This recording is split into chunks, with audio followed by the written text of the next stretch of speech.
আমার আব্বার দেখছো? স্যার সে একটু আগে আমার কাছে ভিক্ষা নিছে। অসম্ভব। এই ছোট লোকের বাচ্চা, আমার শ্বশুর যে কোটিপতির কোটিপতি, তোদের মতো ছোট লোকের কাছে আমার শ্বশুর কেন ভিক্ষা চাইতে আসবে?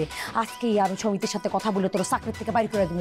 তোরে আমি এমন অভিশাপ দিলাম, তুই আজকে চাকরির থেকে বাইর হওয়ার পর থেকে শুধু ভিক্ষা করবি রাস্তার ঘাট, তোর 14 গোষ্ঠী সব ভিক্ষা করবে, কিন্তু কেউ তোদেরকে ভিক্ষা দিবে না। স্যার ম্যাডাম এসব কি বলে? স্যার আপনারা বড় মানুষজন। স্যার স্যার আমি গরিব মানুষ। স্যার স্যার আমার চাকরিটা খায় না স্যার, গরিবের পেটে লাত্তিরা মারে না স্যার। স্যার আমার পেটে লাত্তি বলে স্যার বাড়িতে আমার বাপ্পা না খেয়ে মরে যাবো স্যার। স্যার এটা করেন না স্যার। তোমার এত বড় সাহস হয় কিভাবে যে আমার আব্বার কোন ভিক্ষুক কও? স্যার আপনি খালি বারবার ভিক্ষুক করতেছেন কি লিগা? সে তো ভিক্ষুক না, সে অনেক বড় অভিনেতা। একবারে এক কথা কয়, একবার কয় অভিনয় করছে, একবার কয় ভিক্ষা করছে, আবার কয় পরীক্ষা করছে। আরে দূরও স্যার, আপনি তো ওর পুরো কথাটা শুনলেনই না। তো কও। স্যার আমি তো না বইয়ে ডিউটি করতেছি, আপনার বাবা আমার সামনে আইলো, আস্তে করে হাঁটুরা পাখা করে আমারে কইতেছে, হুজুর আমার 10টা টাকা আল্লাহর হস্তে ভিক্ষা দেন, আমি 7টা দিন ধরে কিছু খাই না, আমার নাতি পুতি আমার 14 গোষ্ঠী না খেয়ে মরে যেতেছে, আপনি আমার 10টা টাকা ভিক্ষা দেন। স্যার আপনার বাবে এত সুন্দর করে কান্না স্যার, আপনার বাবার কান্না দেখি স্যার আমারও কান্না পড়ছে স্যার।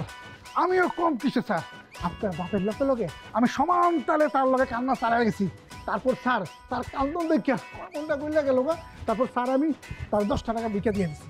ওই তোমার আব্বা ফ্ল্যাটের মানুষের সামনে যেরকম মান সম্মান নষ্ট করছে, এখন এই দারোয়ান আর বাইরের লোকজনের কাছেও মান সম্মান রাখবে না।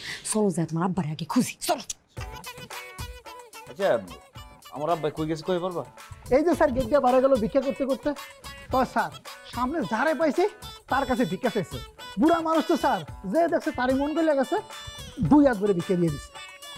আচ্ছা ঠিক আছে আও। কিন্তু স্যার আমি একটা জিনিস বুঝলাম না, আমি এই বাড়িতে চাকরি করি, আমার না হয় পরীক্ষা নিছে, এই রাস্তার মধ্যে বাড়িয়া সে যেইভাবে মানুষের কাছে ভিক্ষা চাইলো, তার তো সবাই মনে করবো যে সে ফকির, তার 14 গোষ্ঠী ফকির, কারণ সে তো ভালো ভিক্ষা করে। রবিনা ছড়াই দিছে। স্যার কে দিছে? হ্যাঁ এই বুদ্ধি তোমার কেরা দিছে এই বিল্ডিং এর মধ্যে ভিক্ষা করার? আশ্চর্য, যাবো না কে? শোনেক, এই ফ্ল্যাটে বিক্রি করলে কেমন পাওয়া যায় জানিস? এইখানে বিক্রি করলে পাওয়া যাচ্ছে 100 টাকা, আর কেউ কেউ 500 টাকাও দেয়, আর বাইরে গেলে কি হয়? কিছুই পাওয়া যায় না। মানুষ কি দেয়? 5 টাকা দেয়, 10 টাকা দেয়, যদি খুব কান্নাকাটি করি তাহলে 50 টাকা দেয়, এর বেশি কিছু দিতে চায় না। ওরে আল্লাহ রে, বেটারে কে বুঝাইবো? এই বিল্ডিং এর মধ্যে ভিক্ষা করলে আমাকে মান সম্মান থাকবো না, আমাকে কয়দিন পরে ফ্ল্যাট থেকে বাইর করে দিব। এমনিতেই পিছনে লোকজন লেগে গেছে। শোনো, তোমরা দুজন আজকে থেকে ঘরের বাইরে বাড়িব না, যা করার আমি করুম। টাকা ইনকাম করা লাগবো তো আমি নিজে ভিক্ষা শুরু করবো এখন থেকে। তুমি আবার কই যায় ভিক্ষা করবা? আমি অন্য এলাকায় যাই ভিক্ষা করুম, যাতে আমার কেউ না চিনে, কিন্তু এরা যাতে বাড়ি থেকে বাইরে হতে না পারে দেখে রাখবা। তুমি আর থাকলে ভিক্ষা করুন লাগতো না, আমিও যাই বলি তোমার লগে।